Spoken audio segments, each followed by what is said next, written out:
Hi und einen guten späten Abend. Für alle Nachmenschen zeigen wir jetzt noch einmal das Exklusiv-Interview mit Madonna. Eine Stunde lang gewährt der amerikanische Superstar einen Einblick ins Privatleben. Madonna zeigt sich von einer sehr persönlichen Seite und entpuppt sich als sehr sensible und verletzliche Natur, wie sie vorher nie zu sehen war. Sie ist eine der wenigen Popstars, die nicht nur auf die Karriere schielen, sondern auch einen starken Charakter als Künstler ausgebildet haben. Okay, like I just told you, maybe the first questions are going to be a little boring because everybody's going to ask them. I'll try not to fall asleep. Yeah, don't, please. We have to send this material. No, you now released a new album, Something to Remember, and it's got ballads on it, only ballads. 3 new songs, and the rest of it are songs from other albums. Right. Why did you choose to do that? Why did you decide to do that? Right, this is the boring question. But it's the first one. It's going to get better. Because I happen to think that my ballads are my best songs, and it was something I'd wanted to do for a really long time. So I decided to put a collection of all my favorite songs together, and then with a few new songs. And I had done a song with Massive Attack for a Marvin Gaye tribute album, and then I'd done another version with an orchestra, and I thought it was really beautiful, and I had nothing to do with it. So it gave me an opportunity to put that on a record. And then I had also wanted to work with David Foster for a really long time, and he just happened to call me right around that time when I thought about doing it. I thought, you know what, let me try working with him. Maybe I can come up with some beautiful songs with him, and they turned out really good. So then I felt like I had a good collection of songs to put together. And would you say that each new record that you release somehow reflects or mirrors something that's happening inside you? Absolutely. And so how could you connect those two things? Those ballads, this soft and maybe vulnerable side, and what's happening inside of you right now? Well, a lot of those songs I wrote over the years, and there is that side of me, and I've always dealt with that side of me whenever I've written any of my ballads. So it's not that I've necessarily tapped into something new. No, that's not what I thought. But now that you put them all together, maybe you're kind of fed up with showing the people a very strong woman, but also wanting to show a little softer side, something. No, it's not so calculated. No, it's not calculated, but maybe you feel that way right now. But I've always felt this way. Felt hurtable and... Yes, strong and vulnerable. Now you have those 2 videos that belong to each other, Take a Bow and You'll See. And why did you make a second sequence of it? Well, when I wrote the song, I was thinking about it. When I wrote Take a Bow, I always envisioned what the story was. I saw it in my head while I was writing the song, and I write in a very cinematic way. So when I wrote You'll See, I thought, well, Take a Bow, even though I think it's really beautiful, is sort of the masochistic side of me, and being submissive to someone and being hurt by someone, whereas You'll See is like the other side of me, which is the empowering yourself side, and I felt like it was a story that wasn't complete. So when I was writing the song, I was envisioning the story along with it, like what happens after.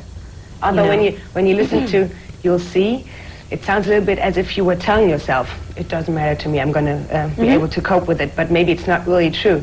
No, it's true. She's over with it? It's true, but it's not, oh, I'm not hurt, I can, life goes on, and yes, it has hurt me, but I can survive, and that's just the way it is. And the one that's left behind, or that left you behind, is the one that's going to be hurt after all. That's what it says, maybe? Maybe. Yeah. I don't know. I can't make the decision for that person. Yeah, it looks like that in the video, because that guy seems to be in the lower position then, after all. Well, everything you do comes back to you. Yeah. And then what about this Spanish thing in it? How do you feel about this Spanish thing? And, you look a little bit like maybe already Evita in those 2 videos, without wanting to talk about the film right now. We're going to do that later. Is that something like a preparing for it? No, because when I did the Take a Bow video, I wasn't doing the movie. The movie wasn't mine. I mean, I hadn't been offered the role yet. I've always dealt with, I think I must have been Latin in another life or something, because I've written a lot of songs that have like Spanish themes to them, and I always use Spanish guitar, and I'm very drawn to Latin things. So I don't really know, that's just an unexplainable influence. But also the styling and everything, doesn't your hair, like you have it in those videos, it doesn't have anything to do with that figure? Maybe that already, before that you admired that woman or something, before you knew you were going to do the movie? Well, I think I'm influenced by all kinds of things. When I did Take a Bow, I had no idea that I was doing Evita. I promise you that. Yeah, I believe you. I swear. Oh. And the influences in your music, on your new record, seem to be very European.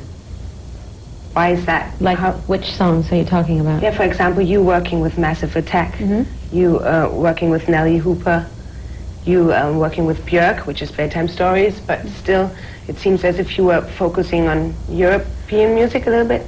Well, the reason that I worked with Björk and Massive Attack is because of Nelly Hooper. I asked Nelly Hooper to work on my last record, and while I was working on it, he suggested that I work with Björk. And since I was always a fan of hers, I did. And then, while I was making my Bedtime Story record, the guys from Massive Attack would come by and hang out in the studio because they were friends with Nelly, and they say to me at the time, well, we'd love to work with you sometime in the future. So when the Marvin Gaye tribute album came up, Nelly called me and said, would you like to work with Massive Attack? And I said yes. It's all because of my friendship with Nelly. That's why. Because it's so surprising that you, for me, you know, when I saw that now you're working with Massive Attack and with Björk and with Nelly Hooper, it seems so very much up to date, you know, like in Europe and also I think in America. I don't know how popular they are in America. They're not as popular here as they are in Europe. Yeah, in Europe they're very popular, and it seems like, how did she just know that this is the right time to do it with those people? But then it's just coincidence? Well, I listen to a lot of European music. I happen to be, I've always listened to Björk, I've always been a fan of hers, and I've always been a fan of Massive Attack, and a lot of the things that Nelly Hooper's done, which is why I wanted to work with him on my last album. So, but I tend to listen to, I'm not really into American music, not new American music anyways. I mean, I listen to old R&B, old soul, old blues records, jazz, but I listen to a lot of Latin music. What is the music from right now? What is the new American music? What would you say? Don't you consider yourself a part of it? No. No? No. Standing somewhere No, I always above all that? think of myself as an outsider. And not belonging to the American culture at all. So I once heard that when you produced a song that Prince wrote, you never really sat together with him or talked to him about it. You just sent tapes back and forth. Well, I talked to him all the time on the phone, and we met when we decided to work. When I went out to Minneapolis for a couple of days, and we got the original idea for the song, and then I couldn't stand staying there because it was too cold. So in Minneapolis, it's too cold. So we would work on the master tape and send it back and forth to each other through the mail. And that's how we finished it. So in Iceland, it was too cold also? Because I heard that you didn't meet Björk either. What was well, that actually, like? she was on tour, and I was in Los Angeles, and I would have worked with her, but she was on the road all the time, and I could never get into the same spot she was at, so. But sometime you met. Yes. There must have been a time where you met.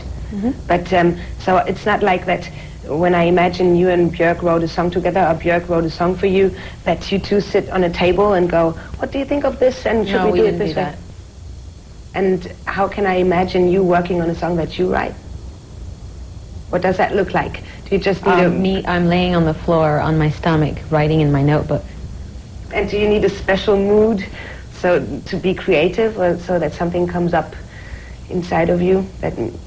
Yeah, I do, but I can't tell you what that is, because all different moods inspire me. Something has to inspire me.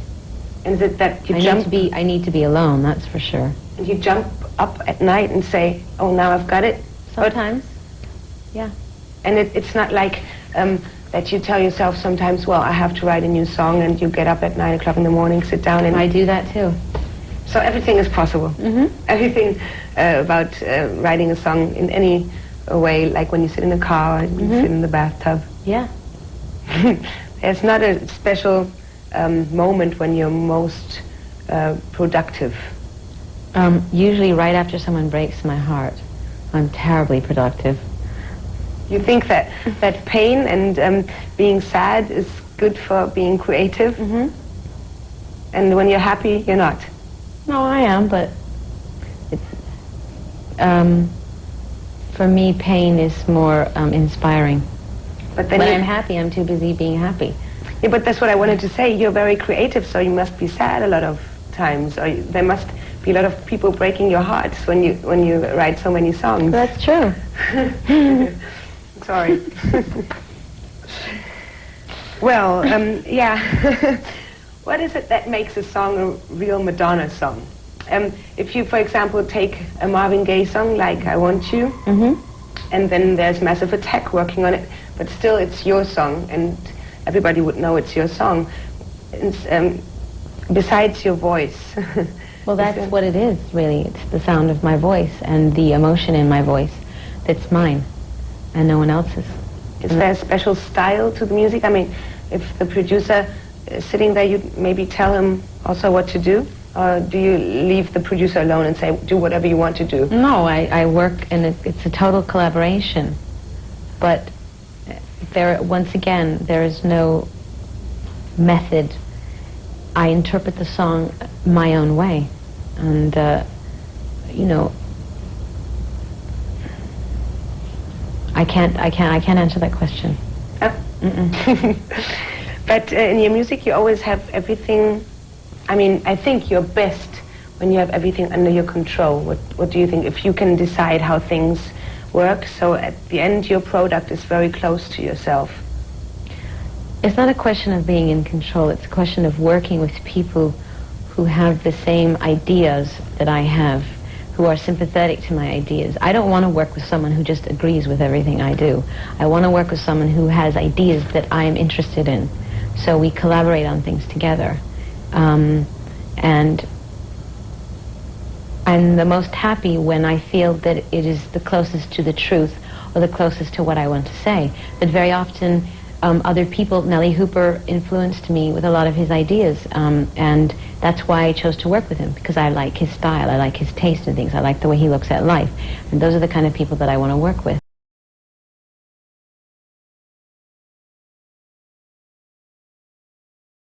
When you did your movies, did you feel like you couldn't choose the right people for you to work with?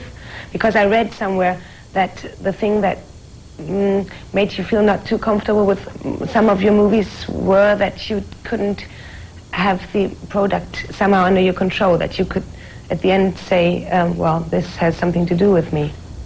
Well, when you're an actress or an actor in a film, you have very little to do with the outcome of the film. Your performance a director can take your performance and do anything he wants with it in the editing room. The difference between being an actress and writing a song and performing that song is that you are much more submissive as an actress. You have to, the person with the vision and the person with a real point of view is the director. So you said that you should become a director soon. That's what I read that you said. I would like to, eventually, yeah. What is it that you had the feeling that the directors did to you and your acting in the movies? Well, every movie is a different scenario. I mean, there's some movies I'm perfectly happy with the way they came out. In other movies, I feel that the director had a very misogynistic point of view and made my character stupid or weak or killed me in the end or whatever. But, I mean, every movie is a different story. And which movie is the one that you're most proud of? Or which one do you like best? Snake Eyes. And you said sometimes then you're killed at the end, like for example in, what's the name of the movie in English? I don't know, unfortunately, with William Dafoe. Oh, Body of Evidence. Yeah, right. Mm-hmm. And And isn't it like that, for example, if they tell you first in the script you're not going to die, and then suddenly they change everything, don't you have any influence on that? No. I mean, I can throw a fit, but in the end the director makes the decision. If you look at how the press and the public received your movies, do you think that somehow they didn't give you the same chances that maybe a young actress from an actor school would get when she performs on her first film? Yes, I agree with you. Is it like that you had the feeling that your face is already occupied by something as they know you and that's how they want to see you?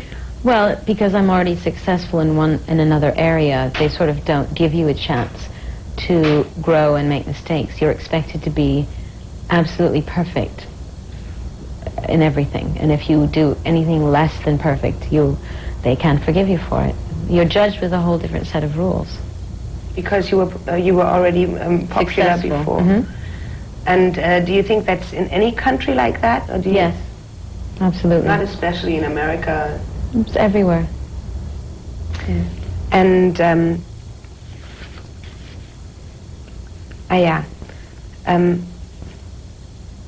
do you think that getting credits as an actress is more important to you than, for example, having another #1 hit record? It's equally important. How do you think that it works with two completely different careers, acting and making songs? Do you think that this can cross? They're two different mediums, just like painting. It's all different. It's different art form. When you're acting, you're playing someone else. When you're singing, you're playing yourself. So it can't be compared. What's easier for you, playing yourself or playing somebody else? Well, they're both difficult, believe it or not. Why is it difficult being yourself? Because I think everybody has a hard time being who they are sometimes. It depends. I mean, sometimes you don't want, sometimes it's easier to hide behind a facade of something else than to actually be honest and completely who you are and totally open and emotionally naked. But you always gave me, for example, the impression as if you would totally just do what you are and what you want to be. Well, that is something that I believe in, but it's not something I'm always successful at. You're trying to, but it doesn't always work. Exactly. And then you're also playing another role? Sometimes. And what was fascinating you with the role of Evita? What fascinates me is just that the influence, the unbelievable influence and impact that she had on the world at that time, that she had so much political power, that she was a woman, that she came from nothing. She started out as a poor girl living out in the countryside, and that she was smart enough and clever enough to end up where she was. And she also was an incredibly controversial character, and there were as many people that hated her as there were that loved her, and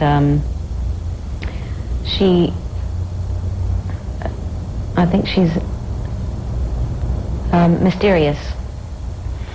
Do you think that there are similarities to how you lived or what you experienced? I don't think there's similarities as to how we lived, because I'm certainly not interested in marrying a dictator. But in terms of being misunderstood, yes. And in terms of dealing with people who are jealous of you, and people who are jealous of you and who are afraid of you, start sort of like slanderous propaganda about you, those kind of things I can certainly relate to. Tell me a little bit about it, because I think... Oh, do I have to? If you want to, that would be nice if you would. You had a quite hard time dealing with the press maybe from a little while ago. You just said that you had the feeling people were jealous and they were writing bad things about you. Do you think that something changed in that way? Do you think that the acceptance changed?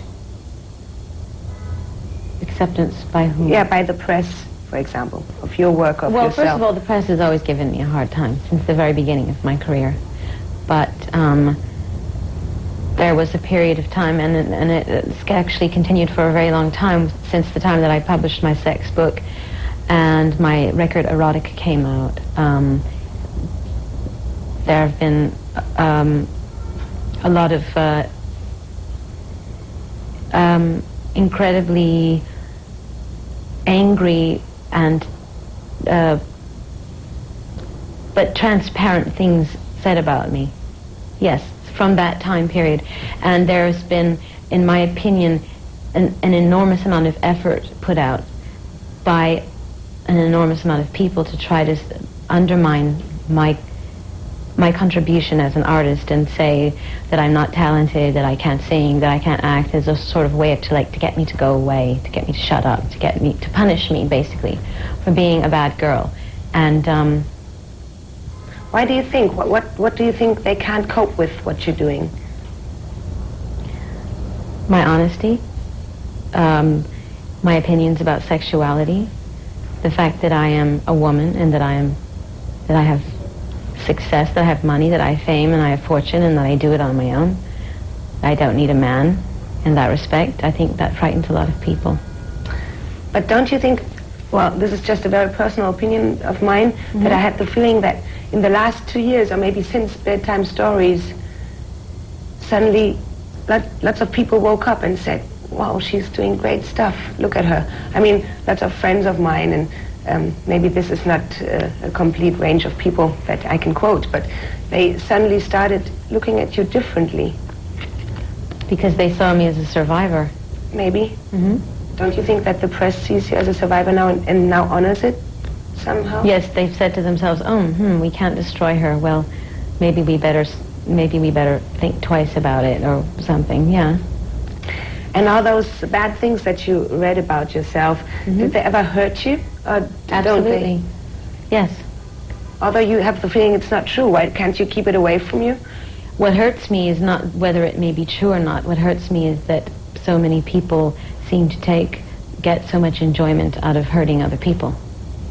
Yeah, but wouldn't you have seen that also when it wasn't in such a big thing, maybe just living in a little city, in a little village, and people hurting each other all the time? Didn't you experience that? Yes, but when you that? do it in an international, global way, when every time you turn on the television, or you read a magazine, or you open up a book, something is said about you, it's hard to put things in perspective. Is that maybe now, since you released Bedtime Stories, this whole sex thing where you edged on everywhere, and had a hard time, went a little bit in the background. Could you say that? What went in the background? Yeah, I think that your videos and the songs that you released were not as aggressive for the public, maybe you could say that, for the public that can't cope with that honesty, like you just said. Is that you say, I give up? Oh, I haven't given up. I don't imagine, but I just wanted to ask you why when you just look at you as an image, everything became a little bit more. Well, you're not playing with that sex thing anymore that much, I think. Well, I am, but I'm doing it in a much subtler way. Do you think that's better, just not to give them such a big... I don't think it's better. It's just what I'm doing right now. And why? Because I want to. I was waiting for that answer. People told me about it. As you say that maybe some outlooks on you in the press were not right, do you think that if you put them all together, all the little pieces that people wrote about you, no matter if good or bad, do you think that those bring out the real you then, if you put them all together, or is there still something missing? Yes, because none of those people that write about me really know me. So if you want to know me, you can't read about me, you have to know me. But then actually one could think that you didn't give the people such a hard time to know you because you expressed everything very freely. Yes, but I expressed myself, but one can never express their ideas completely in one interview. And you have to understand that my words are then taken and reinterpreted to other people through the mind of of the writer who's writing about me or the newscaster who's reporting on me. It's not a completely honest it's not a completely honest transference of ideas, and things get, it's like if I told you a secret in your ear and then you turned to that guy and you told a secret in his ear and then she turned and it went around the room, by the time it got out to that person it would be a completely different idea, you see, and that's what happens with people who are famous or in the public eye. Everything's misunderstood and reinterpreted, and so it's never exactly what you want to say. And is there any way how to go around that for you? No, there's no way. Fame is a form of misunderstanding. And do you sometimes then suffer because of your fame? Do you say... Absolutely, because people come up to you on the street and they think they know you and they don't. And so sometimes you think that things should have gone different in your life? Should have gone different? Yeah. Maybe you hope they would have gone different? Well, yeah, sometimes, but this is the career that I've chosen for myself, so I have to accept that this goes with it. Yeah, but, I mean, you made a lot of decisions on your way. When you look back on them, do you think all the decisions were right? Or do you think that... They were all decisions that I was meant to make, yes. Because that's also something I was wondering personally, because I always read about you saying, well, I'm just doing what I want to do. Mm-hmm. But I was always wondering, because I would like to do that too, you know, just always do what I want to do. And I have the feeling I do that, but then sometimes I don't know what I want to do. How do you get that security? You don't. You just keep trying things. Maybe it's not something you want, but you have to, if you have an idea, if you have a fantasy, if you have a dream, if you have something you want to pursue, you have to do it. And you never came to crossroads where you said, oh, I don't know which way to go now. I would like to go the way I want to, but I don't know which. No. What, is that something inside your stomach that tells you, yes? No, it's something inside my heart. Yeah, or heart, maybe. And then you just go just for it. Instinct. And do you think that you, or on what do you think you missed out on because of your career? Is there anything? Privacy. A little bit more privacy. Do you think that maybe you concentrated too much on that one part? If there's two parts, love and relationships and privacy and friendships, and on the other side there's career and going through tough things, and do you think that you maybe put too much energy in that one field and lost the other one? Sometimes, yeah. As far as relationships go, yeah, I think so. But I think there's a time and a place for everything. I think everyone goes through a period of time where they focus more on their career and finding out who they are in the world and experimenting. You have to travel all the time. And then you get to another stage in your life and you want to concentrate on other things. And I think it's just a cycle. It's a thing. You just go through it. And that's what I've done. At what stage are you right now, then? Well, I've never said one or the other. I've never only been interested in my career. I've always had boyfriends. I've always been in a relationship. And I have never been at a point where I've only concentrated on my relationship and forgotten about my career. I can't. But don't you think that maybe something that was really something you wanted to keep maybe broke apart because of outer circumstances? Yes, sometimes. Like, for example, what or how? How did the outer circumstances? Well, sometimes when, you know, you say you're having a problem in your relationship, but say you have to go on the road for 6 months, it's really hard to deal with things when you have to do shows every night. And sometimes rather than, you know, deal with it because it requires a lot of effort, you let things go because at that time in your life you just can't go there. Do those friends or relationships understand? Never my friends. My friends always understand. They say we can understand your life, although they've never been in a life like that? Well, the handful of friends that I have understand my life. Did you have to explain that to them? Well, they have to be around me. They've been around. They've seen what I go through. They see how I suffer. They see how I've misquoted. They know. They'll be with me in one part of the country and then we'll read in the newspaper that I'm somewhere else, and they they see how insane it is. They're incredibly supportive and sympathetic. And to me, a friend is a person who, if you don't call them for a couple of weeks, they don't get angry at you because they know you're busy. And then when you do speak to them, it's good. Everything's good. It's unconditional love. And I've always had friends like that through the years. And in a relationship, you can't have a person be so selfless, you think? Well, it depends on the person. If you get involved with someone who's immature or insecure about who they are, then of course my life and my lifestyle is going to be a little bit threatening to them, and I have done that. Whereas other people are more secure, and it's easier for them to deal with my career. Those friends of yours that accompanied you the whole time, are those friends that you have since like 10 years? Yeah. Do there ever new friends come into your... Yeah. How do you find out how a person is, if somebody's a good character or if somebody just wants to be part of your... Spend time with them. That's the only way. That's the only way you can have a relationship with anybody, too. You've got to spend time. It takes time to know someone. So you give everybody a chance that would come your way? No, I don't give everybody a chance. I give people chances that I think, see life the way I see it, or I see some sort of understanding in their eye or something. The way you choose friends. How do you know when you want to be friends with someone?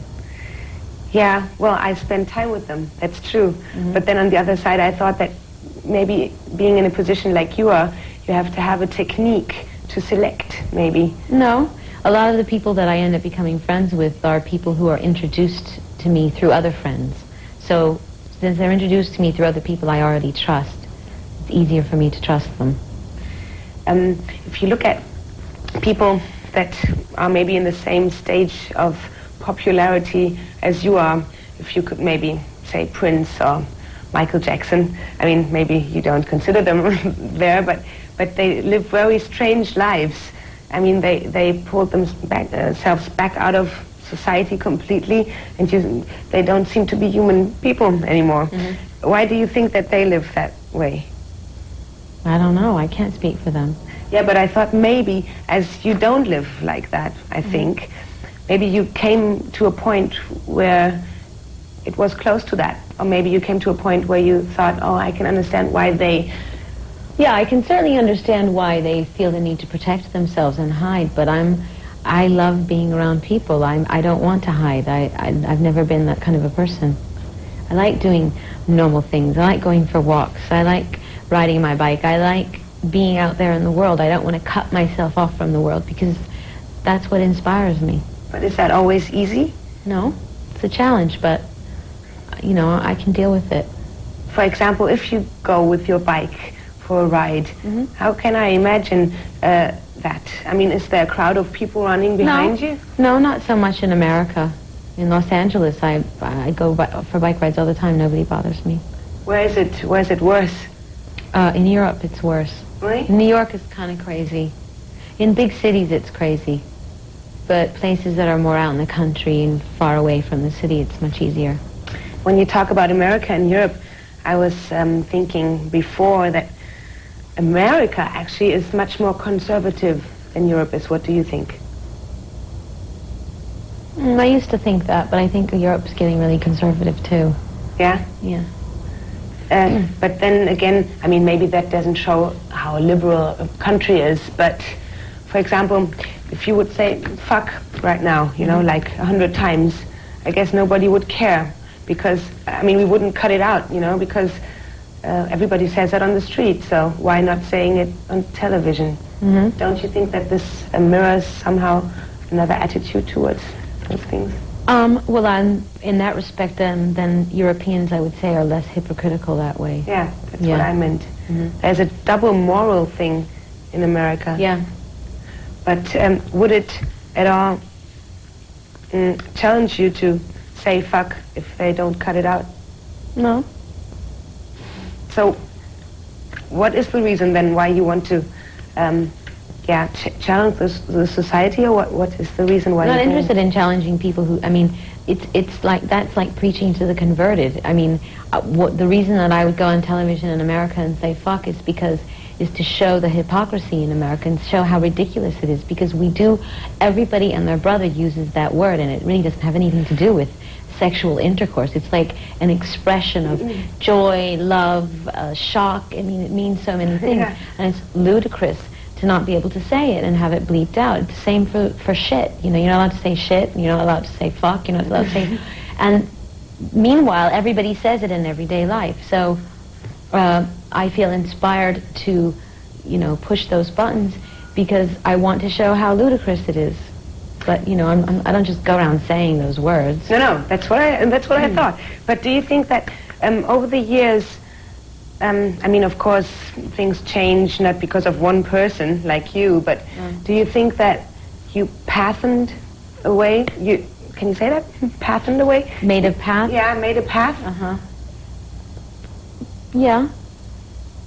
I mean, maybe things don't change because of me, but maybe it opens people's mind up a little bit, and then the next person after me has a little bit easier time, and then the next person after that. Yeah. That's what I wanted to say. If you would start with the same things you did 12 years ago, do you think today it would? How would it be today? Nobody would care. Everybody would go, oh, yes, go ahead. Let's just... Oh, you mean if I did what I did 12 years ago now, people wouldn't care? Yeah, truly. And are there young female musicians or artists that thank you for that? No. No. Should they, though? Yes, they should. And do you have the feeling that they... Are ungrateful? Yes. Yeah, yes? Like who? Who's ungrateful? What did they say? Know, I think it's hard for people, you know, I mean, I think most people who are starting off in the business don't want to say that someone else influenced them or you know, forged the way for them. I think people want to say, you know, I did this on my own, and, you know, but there's always someone before you that... Who was before you then? Debbie Harry. I mean, that's the only person I can think of. I mean, there were other artists that were, you know, coming up before me, I would say, that inspired me, like Chrissie Hynde from The Pretenders. I mean, there are people that were already doing well before me, and I looked at them and I said, oh, they're strong women and they're doing what they want, and that was inspiring to me. Were there other artists than music artists that inspired you? Or do inspire you? Now, you mean? Yeah. I mean, where do you get your inputs from? Because I read that you have, for example, Picasso drawings on your wall and paintings. Sorry, or for example, you like Frida Kahlo and you like Anne Sexton. Yes. And so does that inspire you? Yes, absolutely. In which way? In which way? Yes. It inspires me. I mean, Frida Kahlo was an amazing woman, and her life inspires me, the things that she had to overcome to be the artist that she was. Her work inspires me. The feelings that it makes you feel. I mean, it's the same as, you know, going to see, you know, the Sistine Chapel. I mean, you look up at that ceiling and you feel inspired by it. Because one human being can do something so great and so moving. But especially Frida Kahlo and Sexton were such sad people somehow. I mean, they had such hard times and were quite depressive and close to death with their thoughts. And why is that something that's close to you also? Well, I can only say that I can relate to a lot of their pain and their sadness. I certainly don't feel suicidal, and in fact, Frida Kahlo and Sexton committed suicide, but Frida Kahlo died because she was very ill, and she actually was a survivor, and, you know, suffered, you know, a horrible accident when she was a teenager, and suffered physical illnesses and being crippled and having all kinds of things wrong with her. She managed to stay productive and creative in spite of being crippled, in spite of the pain that she was going through, and that is very inspiring. People say, I mean, that's me and my friends, that's always the people that I know that say something to me, say that you become more and more beautiful each year. Really? And yes. I mean, I've been looking through books now on the flight, and of course I knew you before also, but I looked through books and had this comparison, and I think that you became much more beautiful. And do you think so too? I think I probably just started working with better makeup and hair people and better photographers. Yeah, but well, as you go through life, you start to know what looks good, what doesn't look good, what's more flattering, and you develop a sense of style. I mean, that's normal. Yeah, true. And I mean, if you look at a picture of yourself when you were in high school, don't you just go, ugh, I cannot believe my hair looks so stupid, and I mean, you know things as you get older. Is that how you feel when you look at pictures? Yes. You think, oh my No, God. I tell my father when I come home for the holidays, he has to take all of my pictures off the wall from high school. It's because they're just so ugly. Yeah, but maybe it's also, I don't want to make it all psychological or anything, but maybe also if you have more inner security, then maybe it pours out of you. Possibly, yeah, of course. Yeah? Do you feel like that? Mm-hmm. Do you feel stronger? And tell me how you feel, because I don't always want to say it and you say yes because we want you to say that. Is that how you feel about yourself right now? I think I'm certainly wiser than I used to be. I think I have a better understanding of life. And I think I've realized over the years that my own happiness, that I can't look outside of myself for happiness, that it's inside of me. So that probably gives me more of a sense of peace. And calmness. Mm-hmm. Do you think, and that's one thing I wanted to talk to you about at the end, maybe, do you think that when you get to that point that you feel very one-to-one with yourself and quite peaceful and calm in yourself, that it's time, for example, to give that to a little child or something? I mean, I heard you talking about you would really like to have a child. Is that one of your wishes? Mm-hmm. And is that going to happen soon then? Well, not probably in the next 5 or 10 minutes, but... Oh, I don't think so. Yes, well, I have to make a movie first. But do you have the right man already? I mean, I don't want to be too personal, but is there don't you need a husband also? Yeah. Well, I don't need a husband, but I do need a man. That's important. You're not one of those women that say, well, I'll have somebody make me a child and I'll raise it myself. No, I'd rather have everybody together. Family. It's important to me, yeah. How would you raise your kid? What did you miss when you were young that you would want the kid to have better? Well, I didn't have a mother. Yeah. So what I would do is be the mother that I never had. Would you be able, with your life, to be a mother for the child? Or? Yes. I mean, I suppose my life would have to change to a certain extent. But I look forward to that. You would sacrifice some things for that then? Yes. Good. Can I still ask questions? Okay. I was quite nervous. Now I'm not as nervous anymore, and I think you're very nice also. And now a lot of German kids watch what you're saying right here. Mm-hmm. And I mean, I don't know if it's easy. I never like to say my message is this and this and this, but is there something maybe that you want to give to them before you go, before I go, we go? Give to whom? Yeah, to you, to my viewers, to the ones, to your viewers right now in Germany. Well, I would hope that in the course of our interview, the questions that I've asked and the point of view that I've given you and my philosophy in life has come out to a certain extent, and that is what I would like to give to whoever's watching it. You know, I think, you know, believing in yourself, and following your dreams. I think all those things, I talk about those things all the time. I still think they're really important. Yeah, I think they came out with what you answered. Was it now very boring or was it okay? What, the interview? Yes. Yeah, it was okay. It was okay? Uh-huh. Thank you.